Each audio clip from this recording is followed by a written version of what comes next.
এবার থেকে পৌরসভার ধাঁচে গ্রাম পঞ্চায়েত এলাকায় অনলাইনে সম্পত্তি কর পদ্ধতি চালু করছে পঞ্চায়েত দপ্তর। অর্থাৎ এবার থেকে কিন্তু আপনার যে ট্যাক্সের রসিদ কাটেন সেটা কিন্তু এখন আর আপনাদের অনলাইনে লাইনে দাঁড়িয়ে কাটতে হবে না। এবার থেকে কিন্তু আপনারা অনলাইনের মাধ্যমে সেটা কাটতে পারবেন। পঞ্চায়েত দপ্তর কিন্তু বিভিন্ন রকম কার্যক্রম এবার থেকে অনলাইনে চালু করছে, যেমন আপনারা সার্টিফিকেট, পঞ্চায়েত সার্টিফিকেট, তাছাড়া টেস্ট লাইসেন্সও বাড়ির যেসব কাজ করতে হয় সবগুলো কিন্তু অনলাইনের মাধ্যমেই আপনারা পাবেন। এমনই কিন্তু সূত্র মাধ্যমে খবর পাওয়া যাচ্ছে।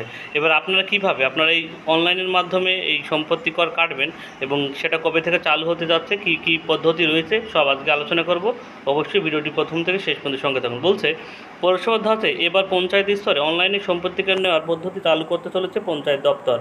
চলতি বছরের গোড়া থেকে এই বিষয়ে গ্রাম পঞ্চায়েত স্তরে আলোচনা শুরু করছে পঞ্চায়েত দপ্তরের শীর্ষ আধিকারিকরা। কোনো গ্রামীণ এলাকায় কেমন পরিকাঠামো রয়েছে সেই আলোচনা ব্লক তথা গ্রাম পঞ্চায়েত অফিসগুলোতে পরিস্থিতি জানানোর চেষ্টা হয়েছে। লোকসভা ভোট মিটে যেতেই আবার গ্রামীণ প্রশাসনে অনলাইন সম্পত্তি কর আদায়ের অগ্রসর হয়েছে পঞ্চায়েত দপ্তরে। সিদ্ধান্ত হয়েছে রাজ্যের পৌরসভাগুলির মতো গ্রাম পঞ্চায়েত তথা বিডিও অফিসে অনলাইন সম্পত্তি কর নেওয়ার পদ্ধতি করা হবে। আলোচনার ভিত্তিতে বেশ কিছু পঞ্চায়েত বা বিডিও অফিসে সেই পরিকাঠামো তৈরি হয়েছে বলেই জেনেছে পঞ্চায়েত দপ্তর। সম্পত্তি কর আদায়ের এই পরিকাঠামো দায়িত্ব দেওয়া হবে একটা বেসরকারি সংস্থাকে। তাই মূলত গ্রামীণ প্রশাসন থেকে সরাসরি কীভাবে কর আদায় হবে তার বন্দোবস্ত করে দেবে, এমনটাই খবর পঞ্চায়েত দপ্তরের সূত্রে। এই সংস্থাটি গ্রামীণ এলাকায় অফিসের এই পরিষেবা দেওয়ার পরিকাঠামো তৈরি করার কাজ শুরু করে দিয়েছে। ইউপিআই নির্ভর লেনদেনের পদ্ধতির মাধ্যমে গ্রামীণ এলাকার বাসিন্দারা পঞ্চায়েত অফিসে থাকা কিউআর কোড স্ক্যান করে সম্পত্তি কর জমা দিতে পারবেন। রাজ্যে প্রায় 7 কোটি মানুষ এই পদ্ধতি চালু হবে উপকৃত হবেন বলে মনে করছেন পঞ্চায়েত আধিকারিকরা। রাজ্যের পঞ্চায়েত এলাকায় ট্রেড লাইসেন্স, বিল্ডিং প্ল্যান সহ বিভিন্ন কাজ কিন্তু এখন অনলাইনেই হয়। একমাত্র সম্পত্তি কর দেওয়ার বিষয়টি অফলাইনে চলছিল।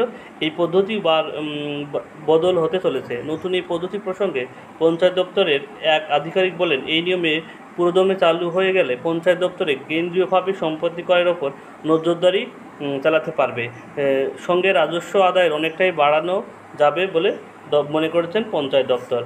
আর সব কর আদায়ের ক্ষেত্রে রাজ্য সরকার অনলাইন পদ্ধতি বেশি সুবিধাজনকই মনে করছে, তাই এক্ষেত্রে এই পদ্ধতি চালু করা হচ্ছে। এক্ষেত্রে গ্রামীণ জনতাকে সম্পত্তি কর অনলাইনের প্রদান করতে 3 কিস্তি করে সুবিধা দেওয়া হবে, যাতে দ্রুত এই পরিষেবা জনপ্রিয় হয়ে উঠতে পারে। সেক্ষেত্রে পঞ্চায়েত দপ্তর কিন্তু নজরদারি চালাচ্ছে। অর্থাৎ এবার থেকে কিন্তু আপনারা দেখতে পাচ্ছেন, আপনারা যে ট্যাক্সটা রসিদ কাটেন আপনাদের কিন্তু আর লাইনে দাঁড়াতে হবে না। আপনারা কিন্তু নিজের বাড়িতে বসে কিউআর কোড স্ক্যানের মাধ্যমে ফোনপে, গুগল পে অর্থাৎ যে কোনো অনলাইন মাধ্যমে কিন্তু আপনারা সেই সম্পত্তি করটা দিতে পারবেন।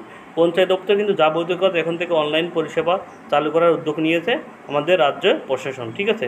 কারণ বর্তমানে যুগ এগিয়ে যাচ্ছে, সেই সাথে আমাদের রাজ্যের সব ব্যবস্থা কিন্তু অনলাইনে চালু করছে, যার কারণে বিভিন্ন রকম দুর্নীতির পরিমাণটাও যেমন কম হবে, তেমনি মানুষের সুবিধা হবে। সেটা কিন্তু কিস্তিতে, অর্থাৎ 3 কিস্তিতে কিন্তু সেই সম্পত্তি করটা দিতে পারবে। এই গুরুত্বপূর্ণ আপডেটটি আপনাদের দেওয়া ছিল। ভিডিওটি ভালো লাগলে অবশ্যই একটা লাইক করবেন, শেয়ার করবেন।